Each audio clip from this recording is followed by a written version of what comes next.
O'zbekiston so'nggi 9 yil davomida katta taraqqiyot yo'lini bosib o'tdi. Bugun islohotlar o'zining amaliy natijalarini bermoqda. Buni tobora yangicha qiyofa kasb etib borayotgan shahar va qishloqlarimizda zamonaviy korxona va savdo servis maskanlari, maktab, bog'cha va shifoxonalar, obod ko'cha va mahallalar, transport logistika tizimi, raqamli xizmatlar misolida yaqqol ko'rishimiz mumkin. Yangilanish va o'zgarishlar samarasini har bir mahalla, har bir xonadon va har bir inson kundalik hayotida his qilayotgani ham bor gap. O'zbekiston Respublikasi Prezidentining Oliy Majlis va xalqimizga yo'llagan murojaatnomasida ta'kidlanganidek, tinchlik hukm surgan, qonun ustuvor bo'lgan, fuqarolarning xavfsizligi ta'minlangan joyga investitsiya keladi, turizm rivojlanadi. Biroq keyingi paytlarda o'zini qonundan ustun qo'ygan, tadbirkorlarga bosim o'tkazib, biznesini egallab olishga harakat qilayotgan, iqtisodiyotimizga jiddiy putur yetkazadigan murakkab moliyaviy jinoyatlarni sodir etayotgan, o'zidan qozi yasab olgan odamlar orasida oldi-berdi masalalarni hal qilib yurgan ayrim jinoiy to'dalar ham kuzatilmoqda. Murojaatnomada prezidentimiz tomonidan huquq tartibot organlariga bunday jinoiy guruhlar faoliyatiga chek qo'yish bo'yicha qat'iy vazifalar belgilab berildi. Mazkur topshiriq ijrosini ta'minlash maqsadida joriy yilning 20-yanvar kunidan boshlab respublikada kriminogen vaziyatni barqarorlashtirish yuzasidan Davlat xavfsizlik xizmati va Ichki ishlar vazirligi hamkorligida maxsus tezkor tadbirlar o'tkazilmoqda. Mana ko'rasizlar hozir.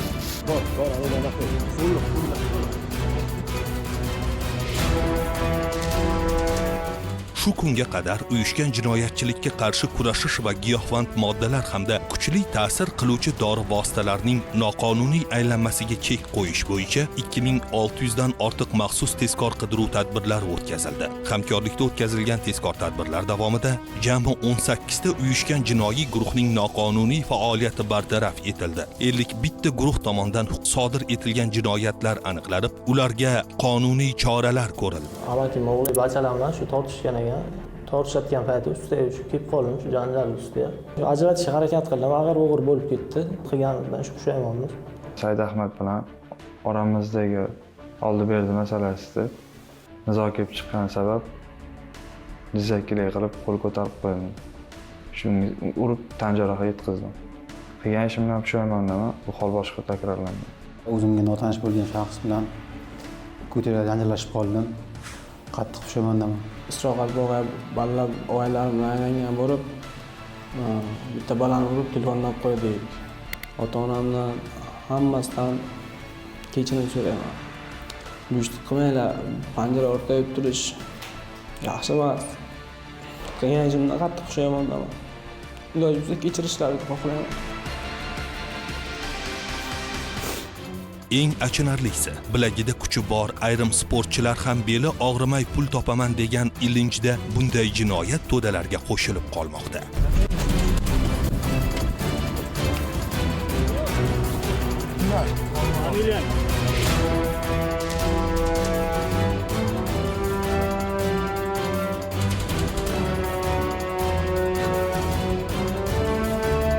Yoshlikdan sport kurash turi bilan shug'ullanib, o'zimga o'xshagan sportsmen bolalarni yonimga yig'ib, tarafma-taraf bo'lib, ko'chada urushib yurardik.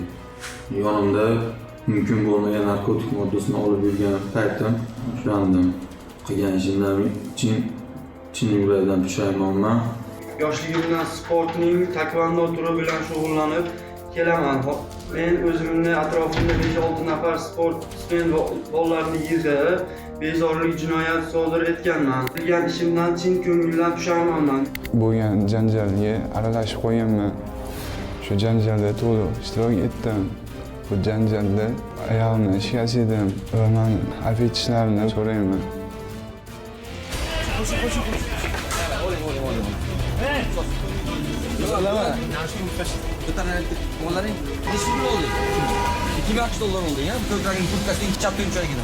Shuningdek, bunday uyushgan guruhlar tomonidan 45 ta tovlamachilik, jami 2000 AQSh dollari. Nima deganingga? Tovlamachi. 8 ta talonchilik va bosqinchilik, 42 ta qimorxona tashkil etish bilan bog'liq 386 ta odam savdosi, orttirilgan immunitet virusi infeksiyasini tarqatish, fohishaxona saqlash kabi jinoyatlarni sodir etishgan. Ular o'z maqsadlari yo'lida 1000 ga yaqin bita, kastet, o'tkir tig'li jismlar va boshqa turdagi sovuq qurollardan foydalanishga uringan. o'zimga tegishli bo'lgan yashash joyida noqonuniy ravishda qimorni tashkil qilganim uchun huquqni muhofaza qiluvchi xodimlar tomonidan qo'lga olindim. Men bu qilgan xatti harakatimdan, bu qilgan ishimdan juda ham afsusdaman. Kechirim so'raman, qayta bu holat qaytarilmadi.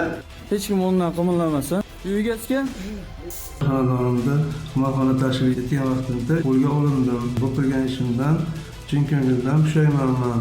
Boshqalarga ham shu kabi qimor o'yinlarini tashkillashtirmaslikni maslahat beraman. Men O'zbekiston Respublikasi Jinoyat kodeksining 165-moddasi 2-qismi bilan 131-moddasi 1-qismi bilan tergov hibsxonasida saqlanyapman. Men qilgan ishimdan juda ham pushaymonman, juda qattiq pushaymonman, afsusdaman. Qaytarmaslikni, bu xatolarimni va'da beraman sizga. Salin tarafda urush ketib qoldi. Men mashinani to'xtadim. Orqaga 1-2 qadam tashlab turganimizda ustimga Nexia bosib keldi. Keyin mashinadan ballab tushib turganimizda oyog'imiz tagida temirlar turadi. O'sha temirni olib o'zimizni himoya qildik. Keyin men jinoyat sodir qilganimizni bilib, qo'rqib qochib ketdim Farg'onada 3 kun yashadim. Ichki ishlar xodimlari ushlab olib kelishdi. Qilgan aybimdan pushaymonman. Ta'kidlash joizki, amalga oshirilgan tezkor qidiruv tadbirlari natijasida 108 ta holatda o'q otar qurollarni noqonuniy saqlash holatlari aniqlanib, jinoiy ishlar qo'zg'atilgan. 104 ta turli xildagi qurol, 987 dona o'q-dori va 1,5 kilogramm portlovchi moddalar muomaladan olindi.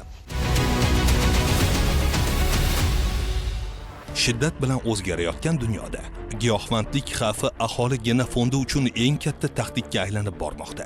Narkotik moddalar savdolari transchegaraviy va virtual xarakterga ega bo'lib, bu kabi jinoyatlarni aniqlashda zamonaviy bilim va ko'nikmalarni puxta egallash, yangi usul va uslublarni qo'llash talab qilinmoqda. Prezidentimizning Oliy Majlisga va O'zbekiston xalqiga yo'llagan murojaatnomasida ushbu masala bo'yicha milliy dastur qabul qilingani, endi narko-jinoyatlarga qarshi kurashish umummilliy harakatga aylantirilib, jamiyatda bu illatga murosasiz muhit yaratish belgilandi. Qora rang salafanga solingan, qo'ng'ir rangli o'tkir hidli gaz giyohvandlik moddasiga o'xshash moddalarni olayotgan vaqtida qo'lga olindi. Lokatsiya kimga tushgan? Menga tushgan. Qaysi WhatsAppdami? Mana lokatsiyasi. Chegarani bizni Qirg'izistondan O'zbekistonga o'tkazasiz. Qirg'iziston Respublikasi O'zbekiston Respublikasiga noqonuniy ravishda dorilar olib kiryapti. Zardex nomli kuchli ta'sir qiluvchi dori vositalari. Nima olib keldinglar hozir? Regapen dorisi.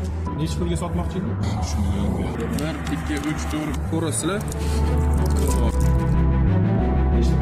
Respublika bo'yicha tadbir davomida giyohvandlik va psixotrop moddalarning hamda kuchli ta'sir qiluvchi dori vositalarining noqonuniy aylanmasi bilan bog'liq 951 ta holat aniqlanib, 527 ta jinoyat ishi qo'zg'atilgan va 30 ta holatda ma'muriy ish ko'rilgan. Eginidagi shalvarni chap cho'ntagida bir dona oq qizil rangli dori vosita.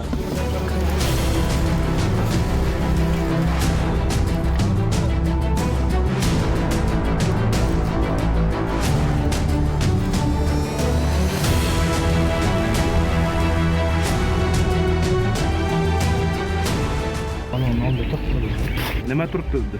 Zavdik. Keyin ovolasida, ovotgan joyimda qo'lga olishdi.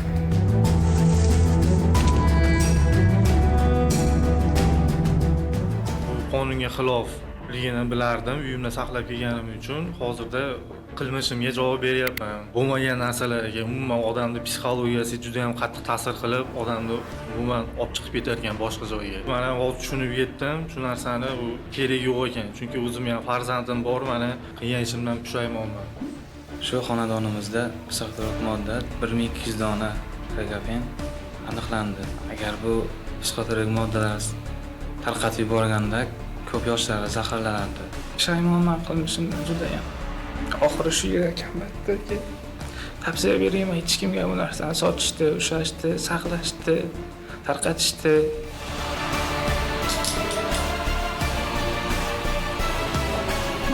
Narko-jinoyatlarga qarshi kurashish bo'yicha respublika ishchi guruhi tomonidan narkotiklarni ishlab chiqarish va tarqatish kanallariga chek qo'yish bo'yicha tizimli chora-tadbirlar ko'rilmoqda. O'tkazilgan tezkor tadbirlar natijasida 123 kilogramm giyohvandlik vositalari hamda 57.013 dona psixotrop moddalar va kuchli ta'sir qiluvchi dori vositalarining noqonuniy aylanmasiga chek qo'yildi. Noqonuniy narsa bilgandim. Qo'shtepa tumanida borayotgan vaqtimda qo'lga tushdim. 69 gram giyohvand modda bor edi oldimda. Xalqimdan, prezidentimdan kechirishlarini so'rayman. Oxiri borib qamoqqa taqaladi. Unutmang, 38 milliondan ziyod aholi istiqomat qilayotgan O'zbekistonda fuqarolarimizni, tadbirkorlar va investorlarni har qanday vaziyatda ishonchli himoya qiladigan mustahkam tizim, kuchli davlatimiz bor. Bu jarayonda huquqiy tayanch bo'ladigan xalq manfaatini kafolatlaydigan bosh qomusimiz, qonunlarimiz bor. Eng muhimi, inson qadri ulug'lanayotgan yurtimizda har bir shaxsning haq-huquq va erkinliklari qonun bilan kafolatlanadi va unga nisbatan hech kimning kuch ishlatib, ta'ziq o'tkazishga haqqi yo'q. Mamlakatimizda qonun ustuvorligini ta'minlash, kattadir, kichikdir, jinoyatchilikni har qanday ko'rinishiga nisbatan murosasiz kurash olib borish hamda jamiyatda sog'lom muhitni mustahkamlash bo'yicha huquqni muhofaza qiluvchi idoralar tomonidan qat'iy choralar ko'riladi.